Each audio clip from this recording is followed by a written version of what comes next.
리걸마인드 연구소입니다. 우리는 대통령이나 국회의원의 말을 신문 방송을 통해서 듣습니다. 그러면은 우리가 듣고 있는 대통령이나 국회의원의 말은 그들이 처음 생각했던 것, 밖으로 발화했던 것, 그것을 얼마나 그대로 손상 없이, 가감 없이 듣고 있을까 하는 것을 생각해 봅시다. 우선은 국회의원, 대통령의 말을 신문 방송이 듣고 그들의 말로 다시 전달을 하게 되겠죠. 이러한 과정에서 국민들은 그렇게 이야기를 합니다. 언론이 사실을 보도하지 않는다. 언론이 사실을 보도하지 않기 때문에 우리 국민들은 대통령이나 국회의원의 말을 원래 그 모습 그대로, 그 형태 그대로 보고 듣지 못한다. 그렇게 해서 국민들은 언론을 비난하고 비판합니다. 물론 그럴 수 있습니다. 또 그렇지 않을 수도 있습니다. 그러면 어떻게 이 두 가지가 다 가능한가? 하나는 언론이 특별한 목적을 가지고 특별한 거름장치를 가지고 대통령이나 국회의원의 말을 걸러서 국민에게 전할 수 있습니다. 또는 같은 목적으로 그들이 하고 싶은 이야기를 가감해서 정치인의 말을 어느 부분은 부풀리고 어느 부분은 작게 만들어서 전달할 수도 있습니다. 그렇다면 우리는 언론을 탓해야 하겠죠. 또 그렇지 않을 경우도 있습니다. 그것은 정치인들이 언론에게 전해주는 이야기가 이중적이어서, 그리고 그 이중적인 말을 통해서 언론이 속아주기를 바라면서 그러한 사실이 아닌 것을 전달했을 수 있습니다. 이 경우에는 더 나빠지겠죠. 언론이 사실 보도를 해도 문제가 되고, 또 언론이 그것을 조작을 하는 경우라 해도 또 다른 문제가 생길 겁니다. 그러면 이렇게 생각을 해봅시다. 언론이 문제다. 그러면 일단은 대통령과 국회의원을 믿어보기로 하죠. 그러면 국민이 직접 들으면 될 것입니다. 이럴 때 또다시 부딪히는 문제는 그들을 믿을 수 있는가 하는 부분이겠죠. 그것은 뒤로 밀어두죠. 그 부분은 대통령과 국회의원이 사실을 이야기한다. 그들이 사실을 이야기하지 않으면 그 또한 우리 국민들 책임이 아니겠습니까? 일단은 사실을 이야기한다. 그러면 우리 국민이 중간에 언론을 두지 말고 직접 그들의 말을 들으면, 그러면 모든 문제가 해결이 될까? 만일 이렇게 해서 모든 문제가 해결이 된다면 문재인 대통령이 강조하고 있는 것과 같은 그러한 직접민주주의가 우리에게 있어서는 아주 좋은 그런 제도가 될지도 모르겠습니다. 이런 식의 직접 듣는 방식을 쌍방향으로 하기만 하면 그것이 바로 직접민주주의니까 말입니다. 그렇게 된다면 5천만 대 대통령 그리고 5천만 대 국회의원이 이렇게 쌍방향으로 완벽한 직접민주제를 행할 수 있는 대한민국은 낙원이겠죠. 그런데 세상에 이렇게 완벽한 것이 너무나 쉽게 발견할 수 있게 널려 있는데 전 세계의 다른 나라 사람들은 어리석어서 이것을 보지 못했던가? 그 부분은 잘 모르겠습니다. 그러면 대통령이나 국회의원이 사실을 말한다는 전제를 두고 그 사실을 우리 국민들이, 대한민국 국민은 모두 다 한글을 쓰고 한국어를 쓰죠. 그것을 알아듣는데 어려운 사람은 별로 없을 겁니다. 그러니 직접 얘기를 듣고 우리가 얼마나 그것을 이해할 수 있는지 한번 확인해 보기로 합시다. 그래서 연습 문제를 한번 풀어본다. 이렇게 생각하면 되겠습니다. 지금 소개할 그 몇 줄 안 되는 이 문장은 2017년 11월 28일 국회 개헌특위 회의록에 있는 내용입니다. 소개하겠습니다. 김성호 간사의 발언입니다. 국회의원이 헌법 개정안을 발의할 수 있는 요건을 유신헌법 이전의 수준으로 완화했다. 그래서 헌법 개정 발의가 용이하도록 했다. 대통령 헌법 개정 제안권은 남용될 우려가 있기 때문에 삭제했다. 이것이 전부입니다. 여러분이 듣기에 이 내용은 어떻습니까? 더 발전하고 더 좋아지는 방향으로 이 말대로 하게 되면 우리 헌법이 바뀔 것이다 하는 마음이 들었습니까? 이 문장이 혹시 어려울지 몰라서 다시 한번 읽어보기로 하겠습니다. 국회의원이 헌법 개정안을 발의할 수 있는 요건을 헌법을 개정하기 위해서 이러한 내용으로 바꾸겠다 하는 계획서, 개정안 그것을 국회에 제출해서 그 다음에 투표를 해서 결정을 할 수 있겠죠. 그래서 그 발의할 수 있는 요건을 어떤 경우에는 할 수 있다. 키가 130cm 이상인 사람만 이 놀이기구를 탈 수 있다. 이러한 종류를 요건이라고 합니다. 그래서 헌법 개정안을 발의할 수 있는 요건을 완화했다 그랬는데 특이한 것은 유신헌법 이전의 수준으로 완화했다 하는 부분입니다. 아마도 국민들 중에 이 부분을 보면서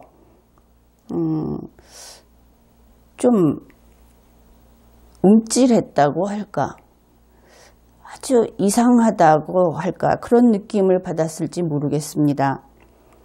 우리의 현행 헌법은 1987년 헌법입니다. 그것도 참 오래전이지요. 그러면은 헌법 개정안이라고 하는 것은 현행 헌법을 고치는 것입니다.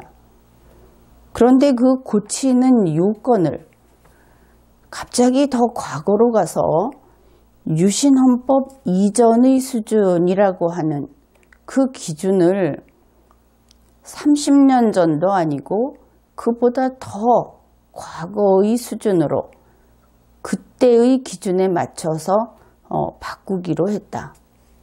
이런 이야기를 하는 것입니다. 무슨 속셈이 있는지 모르겠지만 매우 의심스러운 대목이다. 그렇게 생각을 하는 것이 자연스럽다고 봅니다. 그래서 헌법 개정 발의가 용이하도록 했다. 헌법을 개정하자 하고 안건을 제출하는 그것을 용이하게 쉽게 만들었다. 그러면 여기까지를 볼 때 헌법은 자주 고칠 수 있고 쉽게 고치는 것이 좋은 일이다. 이러한 생각이 바탕에 있다는 것을 알 수 있죠. 헌법은 아주 쉽게 그 조건을 댈 수 있으면 더 줄여서 쉽게 고치자는 이야기가 나오고 또 자주자주 고칠 수 있는 것이 좋다. 그런데 뒤이어 대통령 헌법 개정 제안권은 대통령이 조금 전에까지 한 이야기는 전부 국회의원이 제안을 하는 것인데 대통령이 헌법 개정을 제안하게 되는 부분을 이야기합니다. 대통령 헌법 개정 제안권은 남용될 우려가 있기 때문에 삭제하였다. 그러면은 국회의원이 하면 좋은 일이고 대통령이 하면 좋지 않은 일이다. 이렇게 되겠죠. 대통령은 헌법 개정 제안권을 남용하면 안 되는 것을 알 수 있습니다. 여기에서 논리의 충돌을 느낄 수 있을 겁니다. 왜 똑같은 헌법인데 국회의원은 더 쉽게 더 아무 때나 개정을 해야 하고 대통령은 왜 개정을 쉽게 개정 제안을 쉽게 하면 남용이라는 말이 붙어서 더구나 그것이 겁이 나서 아예 제안권을 박탈해버렸다. 삭제해버렸다고 하는 것인가. 물론 국회의원은 믿을 수 있고 대통령은 믿을 수 없다. 이러한 배경이 있을 수 있습니다. 그러나 문제는 국회의원이나 대통령이 아닌 것이죠. 문제는 헌법입니다. 고쳐질 대상은, 그러니까 수술을 받을 대상은 헌법 하나인 것이죠. 어째서 국회의원이 수술을 할 때는 쉽게 대충 해도 되고 대통령은 수술을 하게 되면 위험하니까 아예 수술할 수 있는 자격을 뺏어버리는 것일까? 똑같은 헌법을 두고 이 부분에 납득이 되십니까? 결국 여기까지의 내용을 우리가 다시 한번 읽어보았는데 여기에서 굵직한 테마를 찾는다면 이렇습니다. 헌법 개정안을 제안할 수 있는 것은 세 개의 통치기관이 있지요. 우리나라에는 이 세 개의 통치기관, 국회, 정부, 법원 중에 지금까지는 국회와 정부의 수반인 대통령이 할 수 있게 해 놓았었는데 이번에 헌법을 개정하면서 국회만 할 수 있게 바꾼다. 누가? 국회의원들이. 이것을 알 수 있습니다. 이번 헌법 개정 특위위원은 당연히 국회의원들이죠. 그들은 헌법 개정안은 국회만 제안할 수 있도록 하는 그러한 개헌안을 만들고 있습니다. 그 다음에 헌법 개정안을 제안하는 요건을 완화했지요. 국회만 제안하는데 그 요건을 완화하면 그러면 그 혜택은 국회에만 받습니다. 이 요건이라고 하는 것은 남용을 막기 위한 제한입니다. 규제입니다. 그런데 조금 전에 보았듯이 헌법을 개정하는 그 제한권은 남용되는 것이 나쁜 일이다. 그래서 남용을 아예 할 수 없게 대통령으로부터는 박탈을 했다. 그래서 국회 혼자만 하게 해주는데 국회 혼자 제안을 하게 된 이때 그 제한 요건을 그러니까 높이뛰기를 하려고 한다면은 그 발을 걸쳐 놓는 위치를 더 낮게 놓는다 이런 것입니다. 원래대로 있어도 대통령이 남용할까 봐 걱정이 돼서 대통령에게서는 빼앗는다. 이 동일한 논리가 국회에 대해서는 적용되지 않는 것이죠. 너는 그냥 무사 통과해. 이런 것입니다. 그 높이뛰기 하는 발을 낮춰 놓아서 더 쉽게 갈 수 있도록 만들어 놓은 것이죠. 이것을 달리 이야기하면 국회가 헌법 개정 제한권을 남용하기 쉽게 그 요건을 더 줄였다. 그것이 이번 그 개정 헌법입니다. 이것을 결정한 사람들은 바로 국회의원들입니다. 그런데 헌법 개정안의 제한권을 남용하면 큰일 나지요. 이것은 대원칙입니다. 그러니까 가장 중심이 되는 것, 가장 바탕이 되는 것을 허구한 날 바꿔버리게 되면 그러면 그것은 물건이면 망가지고 집안이면 망합니다. 국가도 그렇게 되면 망하지요. 이것을 남용하면 안 된다 하는 것은 현행 헌법을 보면 우리가 바로 확인할 수 있습니다. 헌법 제128조 제1항 헌법 개정은 국회 제적의원 과반수 또는 대통령의 발의로 제한된다. 이렇게 되어 있습니다. 이것을 이제 대통령 부분을 삭제하겠다 하는 것이죠. 여기에서 우리가 눈여겨볼 것은 이 제안을 할 때, 헌법 개정안을 제안할 때 국회 제적의원 과반수가 발의해서 제안해야 한다 하는 것입니다. 국회 제적의원 과반수는 전체 숫자의 과반수입니다. 이것을 출석의원 과반수로 하지 않은 것은 좀 더 신중하게, 더 어렵게 그렇게 발의를 하라 하는 뜻이겠죠. 이것을 다른 경우를 생각해 봅시다. 만일 어느 한 정당이 처음부터 전체 국회 제적의원의 과반수가 되는 그러한 정당이 있다. 국회의원이 그만큼 있는 정당이 있다고 하면 이 헌법 제128조 제1항은 의미 없는 조문이 될 겁니다.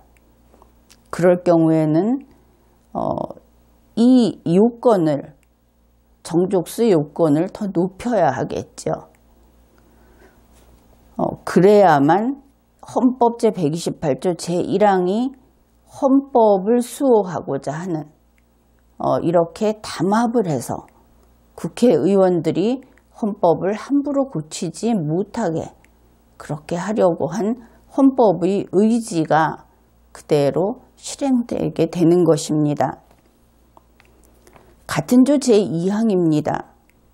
대통령의 임기 연장 또는 중임 변경을 위한 헌법 개정은 그 헌법 개정 제안 당시의 대통령에 대하여는 효력이 없다. 이것은 대통령이 자신의 권한을 확장하기 위해서 개헌 제도를 악용하는 것을 금지하기 위해서 넣어놓은 규정입니다.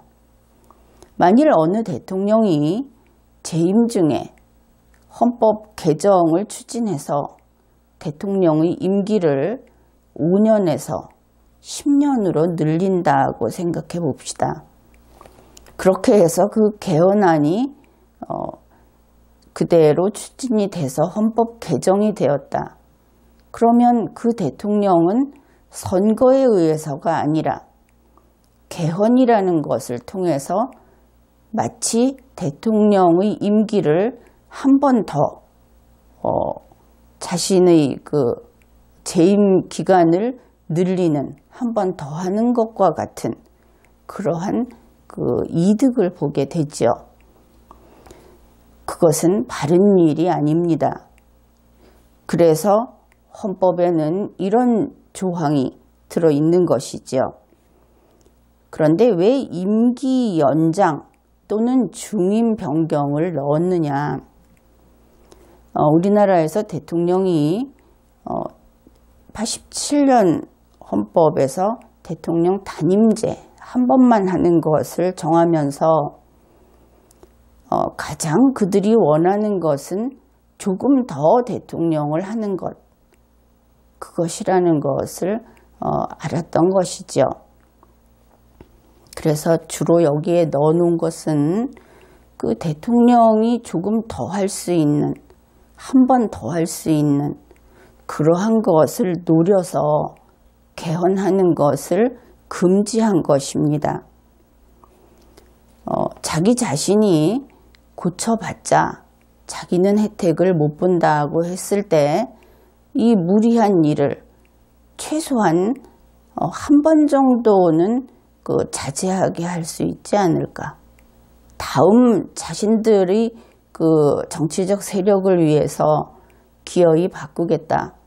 그렇게 바꿔놔도 다음 선거에서 누가 당선될지 모르기 때문에 그러한 그 욕심을 부리지 않을 것이다 하고 이러한 합리적인 선을 그어 놓은 것이지요.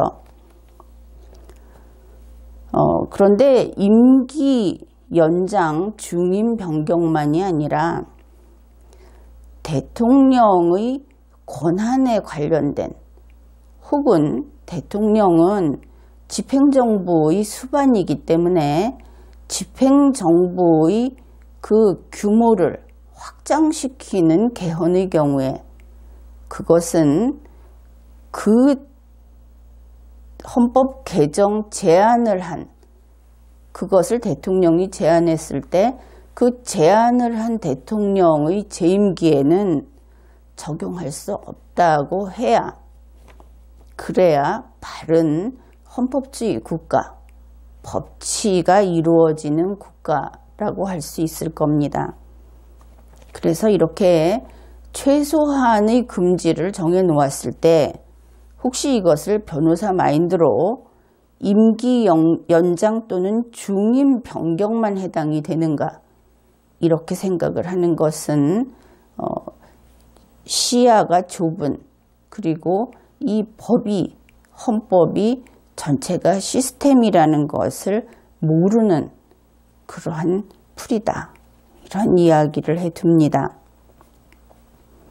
그런데 대통령의 경우에는 이러한 개헌을 악용하는 것을 막는 금지 규정이 최소한이 남아 있지만 국회의원의 경우에는 그것이 비어 있습니다.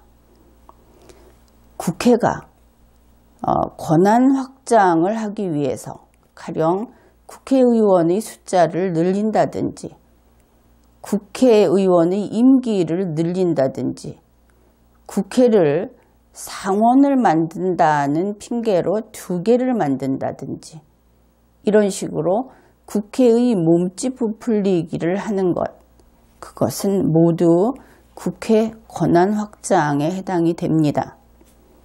그것은 위헌입니다. 그런데 이런 위헌적인, 왜냐하면 헌법의 이념을 깨뜨리고 삼권 분립의 균형을 깨뜨리기 때문이죠. 그런데 그것을 국회의 권한을 그런 식으로 키우기 위해서 이러한 개헌을 악용하는 경우에 우리 헌법은 금지 규정을 두고 있지 않습니다. 우리나라에서 일반적인 말로 권력남용, 독재 이런 이야기를 할 때 항상 국회는 뒤로 물러서 있죠. 국회는 국민의 대표니까 국회는 권력을 남용할 리가 없다. 대통령만 가장 위험한 자이다. 이것이 우리나라에 아주 오랫동안 뿌리 박혀 있는 그런 속설입니다. 그러나 지금 우리나라의 그 정치 현실을 잘 살펴보면 그것은 그렇지 않다 하는 것을 알 수 있습니다. 대통령이 과연 권한을 그렇게 확장해서 쓸 수 있는가? 상당히 오래전, 그러니까 근 30년 동안 대통령보다는 국회의 권한이 쉴 새 없이 확장되어 왔다. 그것을 우리가 깨달아야 합니다. 지금 국회의 의원은 정부의 장관도 합니다. 국회의원으로서 장관을 하죠. 2배의 권한을 행사하고 있는 겁니다. 무엇인가 이상하지 않습니까? 그런데 우리나라에서 그것이 법에 위반되지 않는다고 합니다. 그 법을 누가 만듭니까? 국회의원이 만듭니다. 우리나라에서 지금 거의 무소불위의 권한을 행사하고 누리고 있는 공직자는 오히려 국회의원입니다. 국회의원을 국회 안에 잡아넣어서 가둬 놓는 것이 국민의 권리를 해치지 않고 헌법을 파괴하지 않게 하는 1차적인 조치라고 생각을 합니다. 지금 국회의원을 누가 그들을 울타리 안에 가둘 수 있겠습니까? 우리 모두 고민해 보아야 할 문제입니다. 국회가 착하니까 괜찮은가? 국회는 과연 국민을 대변하는 국민의 대표인가? 국회의원은 그들만이 특정 권력층을 형성하고 있는 것이 오히려 사실이 아닌가? 그들은 알아서 자기들 세비를 올립니다. 그들은 알아서 자기들의 보좌관의 숫자를 늘리고 그들은 알아서 자기들 지역구의 예산을 늘려서 실제로는 사전선거운동을 합니다. 그들은 알아서 국회 안에 헌정회를 만들고 자신들이 옛날 왕들의 기로원처럼 설령 국회의원의 임기가 다 되더라도 국회 안에서 모여서 놀 장소를 만들어 놓고 있습니다. 국회의원은 조금 전에 이야기했듯이 정부의 장관 등으로 투잡을 해도 됩니다. 그들이 그렇게 만들어 놓았습니다. 그래서 이번에 헌법 개정을 하면서 국회는 알아서 자기들 혼자만, 국회만 헌법 개정안을 제안할 권한을 갖도록 하는 그런 개헌안을 만들었습니다. 이번 개헌안에는 그러한 내용이 들어가 있습니다. 그래서 이 대통령에게는 제한권을 박탈하면서 그 이유가 남용할까 봐 걱정이 돼서 라고 하면서 국회의 남용은 요건을 완화함으로써 지원을 하는 이러한 것을 국회 회의록에 남기고 국민 앞에 공개를 해도 그들은 두려워하지 않습니다. 왜 그런지 그것은 잠시 후에 이야기를 해보지요. 결국 이렇게 함으로써 국회의원이 얼마 전에 그런 이야기가 나왔죠. 이면 합의를 하고 서로 우리가 이거 줄 테니까 너희가 이거 달라 하고 정당의 벽을 넘어서 이면 합의를 하더라 하는 이야기가 공개가 됐는데, 이면 합의를 하든 표를 매매를 하든 어떻든 정족수만 채우면 그것도 정족수를 낮춰서 헌법은 아무 때나 개정하게 그렇게 만들자.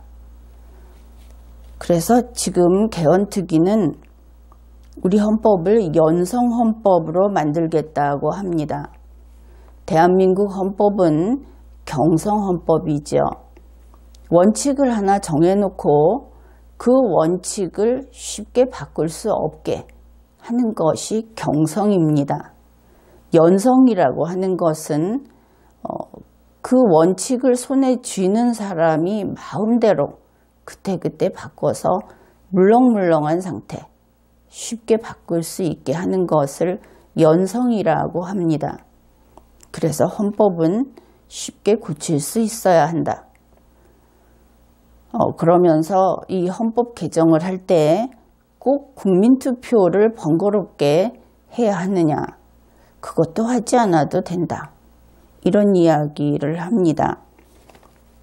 놀라운 것은 이 개헌특위에 참가하고 있는 의원들, 그들이 더불어민주당이든 자유한국당이든 정의당이든 상관없이 마치 그들은 헌법이 없어도 된다는 식으로 다들 연성헌법이 좋다, 이렇게 바꾸는 것이 좋다, 그런 이야기들을 하고 있습니다. 국회의원들이 약이라도 취한 것인지, 국회는 원래 논의의 장이죠. 그래서 찬반이 있고 다른 논리가 있고 그렇게 해서 서로 밀고 당기고 하는 것이 있어야 하는데, 현재 이 개헌특위 회의록을 보게 되면 밀고 당기는 것이 없습니다.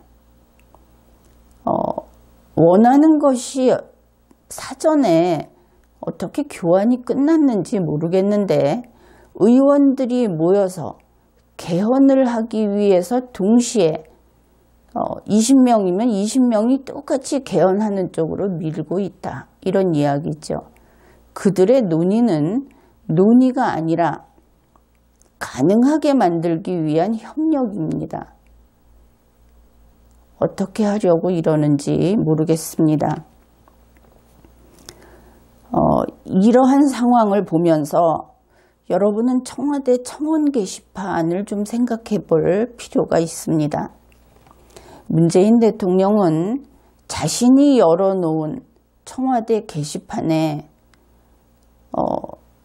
거기에 와서 한국인인지 미국인인지 알 수 없는, 그리고 한 사람이 아이디를 몇 개건 만들어서 쓸 수 있는 그 아이디, 특정 SNS 회사가 되겠죠. 그런 쪽에서 한번 검증한 사람들이 와서 청와대 게시판에 글을 씁니다. 그런데 그것을 문재인 대통령은 이것이 국민의 뜻이다, 이것을 읽고 답하는 것이 직접 민주제이고 그것이 국민 주권주의를 실현하는 것이다, 이런 이야기를 합니다. 결국 그것이나 아니면 페이스북 청와대 페이지에 청와대가 자기들의 소식을 올리고 거기에 찾아가는 국민들은 문재인을 반대하는 자들은 못 오게 하라 하는 댓글을 거기에 씁니다. 그곳은 그런 곳이고 결국 문재인 대통령의 민의는 지지자들만 모아서 그것이 국민의 뜻이다 하면서 국가 의사결정을 하고 정책을 펴겠다 하는 것이면 그것은 바로 일당 독재이고 전제이죠. 그것은 악입니다. 이것을 우리 국민들이 당장 나의 일이 아니다 하고 그냥 방치하게 되면 지금 이 자리에 있는 여러분들은 문재인 대통령에게 초대장을 받지 못했죠. 받은 사람들도 있겠지만 받지 못한 여러분은 확실히 2등급 국민입니다. 여러분의 의사는 국민의 의사가 아닙니다. 그렇게 될 것이고 그런 세상이 열려간다는 것이지요. 아무튼 국회가 혼자서 국회 마음대로 하더라도 그래도 헌법이라는 것이 명목이나마 있는 한에는 그 개헌안 제한권의 남용은 금지해야 할 것입니다. 그런데 여기에서 조금 전에 그 회의록을 소개했는데 여러분 그 생각을 해보았습니까? 대통령의 헌법 개정안 제한권을 남용의 우려 때문에 삭제한다고 했죠. 그러면은 지금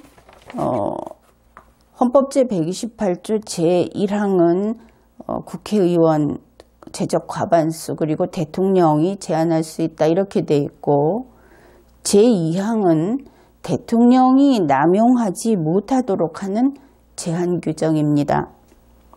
그런데 제1항에서 대통령의 제한권이 삭제되게 되면 제2항은 당연히 필요 없어지겠죠. 이랬을 때 문제는 커집니다. 헌법 개정의 장에서 헌법 개정안의 제안을 국회만 할 수 있다. 이렇게 되면 대통령도 할 수 있을 때 남용하면 안 되기 때문에 금지하는 규정이 있었는데 대통령을 삭제하게 돼버리니까 남용 금지 규정도 같이 삭제가 됩니다. 그러면 헌법 개정안 제한권의 남용 금지 규정은 대한민국 헌법 안에서 완전히 사라지게 됩니다. 그 존재 자체가 없어지는 것이죠. 이 순간 국회의 헌법 개정안 제한권은 제한이 없는 제한권으로 바뀌게 됩니다. 이런 것입니다.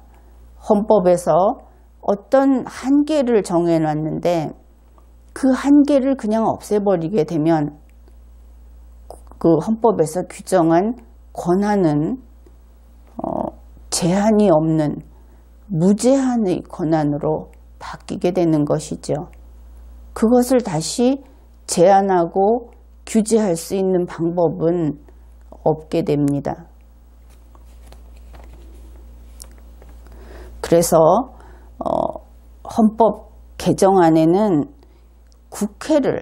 이제 국회만 헌법 개정안을 제안할 수 있게 한다면 그 국회를 남용하는 것을 금지할 수 있도록 현행 헌법 제128조 제2항을 국회에 맞춰서 국회는 그 제한권을 이러이러한 경우에는 쓸 수 없다. 그 국회에 대한 개정 헌법의 효력은 이런 경우에는 없다. 이러한 것을 반드시 넣어야만 합니다.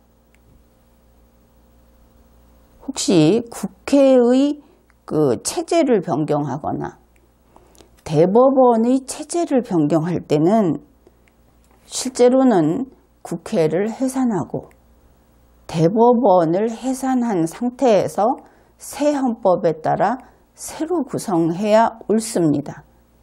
그런데 이미 그 자리에 있는 사람들이 이 체제를 재규정한 다음에 그대로 무임승차를 해서 더 확장된, 더 좋아진 그 새로운 지위를 그냥 누리게 만드는 것이 현재의 헌법 개정이고 현재 국회의 입법 방식입니다. 이것은 대단히 잘못된 그러한 것이죠. 이번에 국회를 상원, 하원 두 개로 만들겠다 이런 이야기를 합니다. 이것은 분명한 국회의 권한 확장입니다. 그리고 국회의 체제 변경이죠. 만일 이렇게 하려면 국회를 해산하고 새로 상원 따로 하원 따로 새로 구성을 하는 것이 타당할 것입니다. 어떻습니까? 앞에서 국회 김성호 간사가 이야기했을 때 이런 이야기는 절대로 해주지 않았습니다. 그렇지 않습니까? 정치인의 발언은 한국어이지만 그것은 한국어가 아닙니다. 법률을 아는 사람들에게는 그들의 말이 다른 의미로 들리는 것이죠.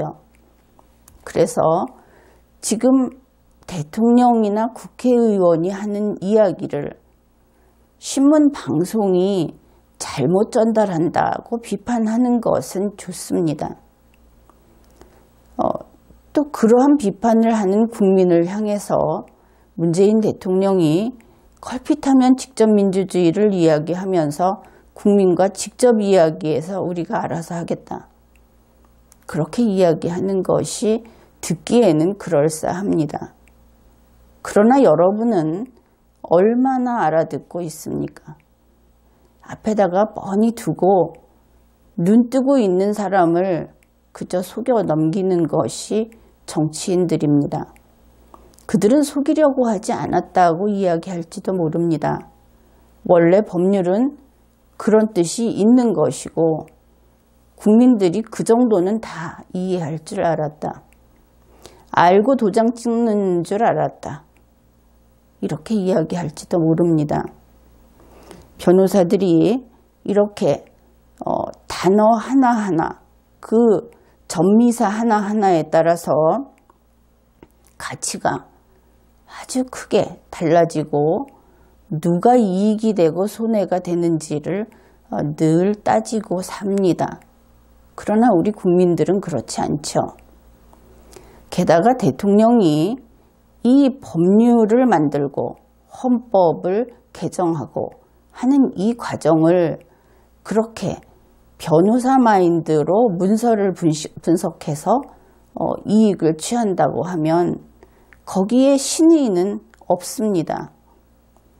정치는 그렇게 하는 것이 아닙니다. 헌법은 개별 소송에서 하듯이 그렇게 문구를 비틀고 문구를 잘라 붙여서 법적 효과를 짜낼 수 있는 그러한 법이 아닙니다. 헌법은 국민과의 약속이고 겉으로 보아서 크게 그 뜻을 밝히면 5천만이 그 뜻을 다 알아들을 수 있도록 그렇게 만들어져 있고 그렇게 풀이해야만 하는 그런 법입니다. 그렇기 때문에 이번 개헌특위에서 하고 있는 일은 지금까지 보는 바로는 그들의 회의록을 들춰보는 면마다 너무나 비틀어져 있고 잘못되어 있습니다. 이것은 큰일 내는 것입니다. 국회의원이나 정부에서나 이 점을 깨닫기 바라고 국민 여러분은 이들이 하는 일이 알아서 하겠지 하고 맡길 수 없는 그런 지경에 이르러 있다 하는 것을 인식하고 경각심을 가지고 모든 것을 세세히 따지면서 주시해야 할 것입니다. 그리고 잘못된 것은 잘못되었다고 이야기를 하십시오.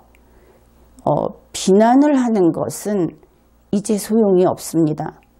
여러분들이 분노를 터뜨리고 비난을 하는 천편일률의 그러한 비난 일색의 시간을 보낸다고 하더라도 뒤에서는 이렇게 헌법을 고치고 있기 때문입니다. 이번 회에는 여기까지 하겠습니다.